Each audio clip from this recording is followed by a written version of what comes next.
Barangkali Anda mengira para petinggi raksasa teknologi dunia membekali anak-anak mereka dengan perangkat teknologi seperti ponsel, tablet, atau komputer serba canggih.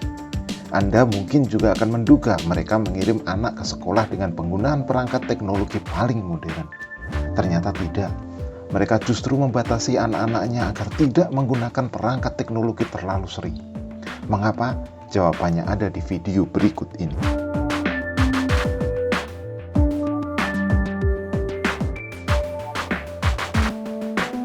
Silicon Valley adalah rumah banyak perusahaan raksasa teknologi berkantor. Ada Google, Apple, Facebook, eBay, Intel, atau Twitter. Separuh miliuner teknologi dunia tinggal di salah satu pusat inovasi dunia itu. Belum lagi karyawan perusahaan-perusahaan raksasa itu. Tak heran jika metropolitan San Jose, wilayah yang menaungi Silicon Valley, menjadi kota dengan pendapatan per kapita warganya terbesar ketiga di dunia, hanya kalah dari Zurich dan Oslo. Dengan pendapatan rata-rata per orang per tahun mencapai 1,8 miliar rupiah, jika menjadi sebuah negara, maka Silicon Valley menjadi negara terkaya kedua di dunia setelah Qatar. Dengan segala predikat sebagai pusat inovasi teknologi, tempat berkumpulnya miliuner dunia, barangkali Anda akan membayangkan sesuatu yang serba canggih di berbagai sudut Silicon Valley, termasuk sekolah-sekolah yang serba komputer. Barangkali Anda juga membayangkan para petinggi perusahaan teknologi terkemuka dunia mengirim anak-anak mereka di sekolah-sekolah serba canggih. Kenyataannya tidak. Tren yang terjadi justru para petinggi perusahaan teknologi itu ramai-ramai mengirim anaknya ke sekolah yang tidak menekankan kekuatan teknologi strategis. Justru mereka memasukkan anaknya ke sekolah dengan model permainan kreatif yang menjauhkan anak dari perangkat teknologi seperti telepon seluler, tablet, maupun komputer. Kenyataan ini sejajar dengan pengalaman keseharian para bos perusahaan teknologi ternama. Mereka yang sebagian besar adalah inventor yang mengubah cara kita menggunakan teknologi, justru menjauhkan anak dari layar telepon seluler atau tablet atau komputer. Contoh paling fenomenal adalah anak-anak pendiri Apple, Steve Jobs. Semua orang menyukai tablet, salah satu paling populer tentu adalah iPad. Tablet buatan Apple ini banyak digunakan anak-anak dimanapun di seluruh dunia. Tetapi menurut Anda, apakah pendiri Apple sekaligus mantan CEO Steve Jobs membolehkan anak-anaknya menggunakan iPad? Tidak. Steve Jobs adalah jenis orang tua yang mengurangi kesempatan anak-anaknya pada usia dini untuk menikmati perangkat teknologi. Kami membatasi penggunaan teknologi untuk anak-anak di rumah, kata Steve Jobs. Langkah yang sama diambil oleh CEO Apple, Tim Cook. Dia memang tidak mempunyai anak, tetapi dia membatasi penggunaan perangkat teknologi pada anak-anak di keluarga besarnya. Apakah menurut saya Anda perlu menggunakan perangkat teknologi terus-menerus? Menurut saya tidak. Saya tidak punya anak, tapi saya memberi batas tertentu untuk keponakan saya. Ada yang tidak saya bolehkan, termasuk saya tidak ingin mereka ada di jejaring sosial. Tim Cook meyakini sukses tidak datang hanya dengan menggunakan teknologi terus-menerus.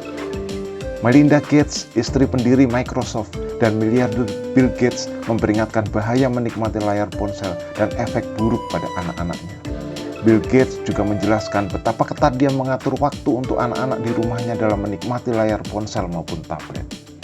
Bill melarang anak-anaknya memegang ponsel hingga usia 14 tahun, melarang ponsel saat makan malam, dan membatasi ponsel sebelum tidur.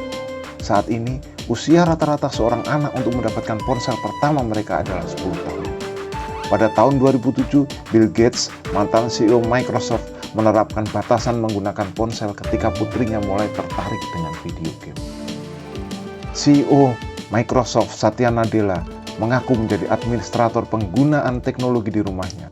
Keluarga Nadella menetapkan batas waktu penggunaan ponsel untuk anak-anak mereka dan juga situs yang dapat dikunjungi anak-anak.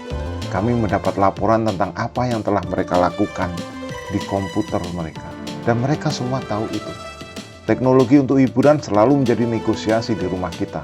Berapa banyak film yang boleh ditonton dan apa saja jenis video game yang boleh mereka gunakan, kata Nadella. Pendiri Reddit yang juga suami petenis Serena Williams, Alexis Ohanian, mengaku sangat ingin menciptakan rasa bosan kepada anak mereka. Saya dan istri saya sama-sama ingin anak kami tahu bagaimana rasanya memiliki batasan dalam teknologi. Sangat penting bagi anak kami untuk mendapatkan waktu dengan mainannya, jadi kami mengaturnya dengan cukup ketat. CEO Google, Sundar Pichai, mengaku selalu ingin melepaskan perangkat teknologi saat akhir pekan. Dia memiliki anak berusia 11 tahun dan sampai usia tersebut dia masih belum memiliki ponsel. Lalu, mengapa para petinggi raksasa teknologi melarang anaknya menggunakan perangkat teknologi secara dini? Penyebabnya sederhana, sebab industri teknologi memang merancang produknya untuk membuat penggunanya ketagihan. Banyak orang tua tidak menyadari karena mereka tidak melihat konsekuensinya. Lebih penting lagi, tidak ada yang memberitahu mereka serta tidak ada peringatan dalam produk perangkat teknologi. Para peneliti terus mempelajari tentang bagaimana perangkat teknologi mempengaruhi anak-anak. Tetapi beberapa studi awal tentang penggunaan perangkat teknologi secara berlebihan menimbulkan kecanduan yang berperan pada naiknya tingkat kecemasan dan hilangnya keterampilan sosial anak-anak. Berikut ini Anda bisa lihat manfaat bebas perangkat teknologi pada anak-anak yang mungkin tidak banyak diketahui orang. Pertama, tanpa menghadap layar perangkat teknologi membantu anak-anak dalam mengembangkan keterampilan sosial. Penelitian telah menunjukkan bahwa anak-anak yang melihat wajah yang asli, bukan emoji, memiliki kemampuan lebih baik untuk membaca emosi dan keterampilan sosial. Sebuah studi menemukan bahwa siswa yang mengambil istirahat 5 hari dari perangkat elektronik menunjukkan kemampuan yang jauh lebih baik untuk mengidentifikasi emosi karakter dalam gambar maupun video daripada siswa yang terus-menerus melihat layar. Kedua, waktu bebas dari layar mendorong perkembangan bahasa dan bicara. Pada tahun 2017, sebuah penelitian yang dirilis menunjukkan ada hubungan antara waktu penggunaan layar, ponsel, tablet, maupun video game di antara anak kecil dengan keterlambatan penguasaan bahasa dan bicara penggunanya. Yang ketiga, waktu bebas layar dapat meningkatkan kualitas tidur. Kita semua tahu bahwa anak yang lelah adalah anak yang pemarah. Sebuah tinjauan literatur dari 67 studi tentang bagaimana layar perangkat teknologi berdampak pada kualitas tidur menemukan bahwa terdapat hubungan yang signifikan antara waktu menikmati layar dan gangguan tidur atau tidur lebih pendek pada anak. Keempat, waktu bebas layar meningkatkan penglihatan yang sehat. Rabun jauh di antara anak-anak sedang meningkat, dan banyak ahli berpikir bahwa terlalu banyak waktu menghadapi layar sebagai salah satu penyebabnya.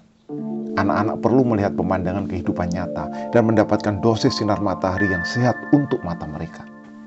Dan kelima, waktu layar yang lebih sedikit dapat meningkatkan rentang perhatian dan fokus. Sejumlah bukti mendukung hubungan antara jumlah waktu menikmati layar ponsel yang lebih besar dan keterlambatan kognitif. Begini penjelasannya. Muncul budaya yang berkembang bahwa kita selalu terganggu oleh begitu banyak perangkat, apakah itu ponsel, televisi, tablet, atau komputer, dan berbagai macam notifikasi untuk mendapatkan perhatian kita. Banyak dari kita merasa rentang perhatian kita semakin pendek dari waktu ke waktu.